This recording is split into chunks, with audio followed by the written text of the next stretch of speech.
मकर लगन वालों के लिए हम सूर्य और बुध के कंजक्शन को लगातार डिस्कस कर रहे हैं। इस वीडियो में अब अष्टम भाव के लिए चर्चा करने वाले हैं। अभी तक हमने सप्तम भाव तक के लिए विचार किया है। अष्टम भाव वैसे आपके चार्ट के हिसाब से सूर्य का स्वयं का ही घर है, तो अगर बुध साथ बैठेगा सूर्य के तो वो यहाँ सूर्य से प्रभावित हुए बिना नहीं रह सकता। वैसे भी हम कोई भी प्लैनेट अगर अपने घर में बैठता है उसको एक एक्सल्टेड प्लैनेट की तुलना में भी ज़्यादा कहीं ना कहीं स्ट्रॉन्ग मानते हैं।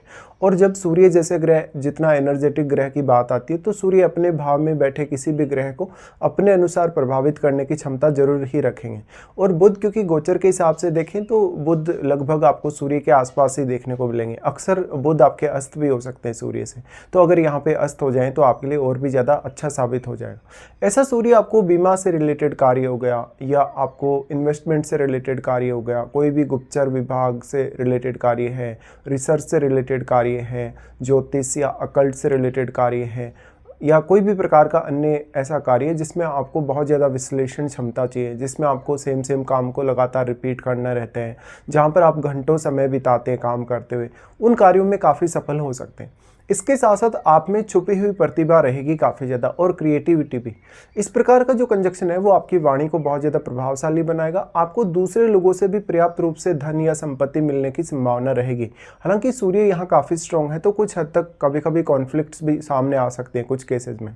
सूर्य यहाँ पे अपने स्वयं के घर में होने से अब जिन जिन प्लैनेट्स में सूर्य का प्रभाव है, चाहे दृष्टि संबंध के द्वारा है चाहे कंजक्शन के द्वारा है, तो उन ग्रहों पर भी सूर्य का असर जरूर ही पड़ने वाला है। बेसिकली जो बुध है आपके चार्ट में वो छठे घर के स्वामी होने के साथ साथ नवम घर के भी स्वामी हैं। तो अब आप ये भी मान सकते हैं कि यहाँ एक तो कहीं ना कहीं जो बुध है वो आपका लक का संबंध जोड़ रहे हैं अष्टम भाव से। तो ये भी माना जा सकता है कि जीवन साथी के आने के बाद में, मैरिज वगैरह होने के बाद में कहीं ना कहीं आप ज़्यादा सक्सेसफुल हो सकते हैं, लाइफ में ज़्यादा धनवान हो सकते हैं या आपके पास इनकम के साधन बढ़ सकते हैं। इसी तरीके से ये कंजक्शन आपको बहुत सारी एबिलिटीज़ प्रदान करेगा, कार्य करने की क्षमता बहुत अच्छी देगा, लेकिन आप उसका उपयोग किस तरीके से करते हैं, क्योंकि आप ऑलरेडी बहुत ही हार्डवर्किंग पर्सन है शनि से रिप्रेजेंट होने के कारण। इसके साथ साथ लगन में बैठे प्लैनेट को जरूर ही विचार करिए। और क्योंकि अष्टम भाव डायरेक्टली आपकी मैरिज से भी जुड़ा है तो इसके लिए फिर जब आप मैरिज पर विचार करते हैं तो सप्तम भाव में बैठा ग्रह भी काफ़ी महत्वपूर्ण हो जाता है। अब जो सूर्य और बुध के साथ यहाँ कोई अन्य प्लैनेट बैठा है तो उसको सूर्य का प्रभाव सबसे ज़्यादा देखने को मिलेगा उस प्लैनेट पे। हो सकता है बुध का भी प्रभाव हो, लेकिन बुध यहाँ सूर्य के प्रभाव में ही बेसिकली काम करने वाले हैं, इसलिए बुध के जो गुण हैं यहाँ पे काफ़ी इन्हेंस हो जाएंगे। तो आपके लिए जटिल से जटिल डिसीजन लेना, कोई भी रणनीति बनाना, कोई भी प्रकार का ऐसा कार्य करना जिसमें आपको काफ़ी ज़्यादा कैलकुलेशंस करनी पड़ती हैं, जिसमें आपको बहुत ज़्यादा वार्तालाप वगैरह करना पड़ता हो या बौद्धिक रूप से आपको ज़्यादा सक्रिय रहना पड़ता हो, उन कार्यों में सफलता मिल सकती है। कभी कभी ऐसा देखा जाता है कि ऐसे जातकों को लेट एज में ज़्यादा सफलता मिलती है। प्रारंभ में उनको अपने माता पिता से ज़्यादा फ़ायदा होता है या मैरिज के टाइम पे ससुराल पक्ष से ज़्यादा फ़ायदा होता है, लेकिन वो लेट एज में स्वयं फिर ज़्यादा सफल देखे जाते हैं। तो कभी कभी आपकी जो ग्रोथ है ओवरऑल आपकी लाइफ की वो थोड़ी स्लो रह सकती है और प्रारंभ में आपके लिए इनकम का साधन है वो अष्टम भाव के थ्रू हो सकता है। बेसिकली जो अष्टम भाव है यहाँ पर अब किसी के साथ भी अगर आप पार्टनरशिप करते हैं, किसी के साथ जुड़ के काम करते हैं, हो सकता है वो उतना ज़्यादा आपके लिए फ्रूटफुल ना हो। अब जो दोनों की दृष्टि आपके वाणी स्थान पर पड़ रही है, देखिए आपका जो वाणी स्थान है वो भी शनि का ही घर है, तो कुंभ राशि पर जब इनकी दृष्टि पड़ेगी यहाँ ये काम तो काफ़ी अच्छा करेंगे दोनों ही प्लैनेट, लेकिन वाणी को थोड़ा ज़्यादा प्रभावशाली या उग्र बना देते कभी कभी। इस वजह से आप क्योंकि शनि से रिप्रेजेंट होते हैं, दूसरा घर भी आपका शनि से रिप्रेजेंट होता है, इसलिए आपकी वाणी में थोड़ी सी कहीं ना कहीं कटुता हो सकती है और जिसका असर आपके फैमिली रिलेशंस या आपके अन्य रिलेशंस पे हो सकता है। तो यहाँ आपको अपनी वाणी पर काफ़ी ज़्यादा कंट्रोल करना होगा। साथ ही साथ खान पान, रहन सहन, आपकी जो वेल्थ की मैनेजमेंट है उसको लेके काफ़ी बेहतर स्थिति है। सूर्य और बुध यहाँ आपको स्टडीज़ वगैरह में काफ़ी मदद करेंगे, आपको जटिल से जटिल समस्याओं के समाधान करने में भी काफ़ी मदद करेंगे। सूर्य और बुध के इस कंजक्शन को अगर बृहस्पति जैसे ग्रह का प्रभाव मिल जाए तो ये आपको अंतर्ज्ञान बहुत अच्छा दे सकता है। आप हमेशा कोई भी कार्य करेंगे तो उसके लिए एक प्री प्लानिंग लेके आप हमेशा चलने वाले हो। इसके साथ साथ ऐसे जातक कहीं ना कहीं आगे चलकर आध्यात्म में भी काफ़ी सक्रिय हो सकते हैं, वो ध्यान साधना मेडिटेशन की तरफ भी काफ़ी तेज़ी से आगे जा सकते हैं।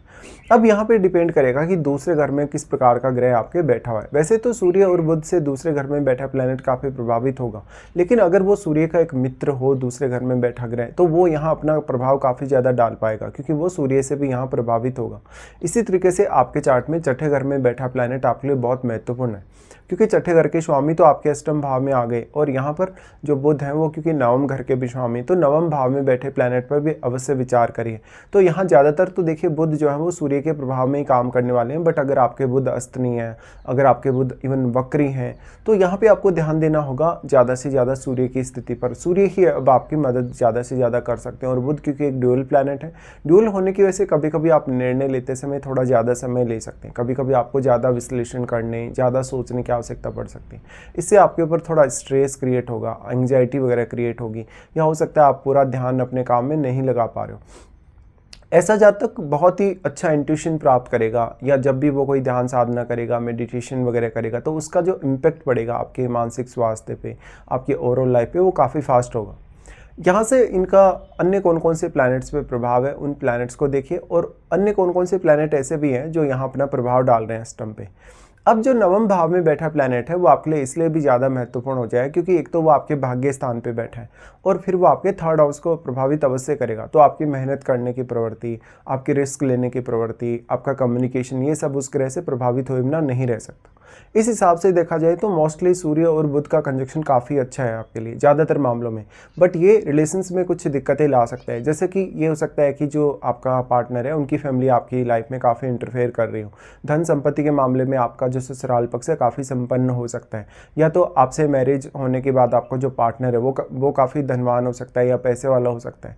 इसके साथ साथ आपके पास इनकम के बहुत सारे सेक्रेट सोर्सेज भी डेवलप हो सकते हैं आपकी लेट एज तक। तो ऐसा कंजक्शन आपको काफ़ी कुछ देगा, लेकिन कभी कभी वाणी के प्रभाव की वजह से आपको कुछ दिक्कतें भी आएंगी।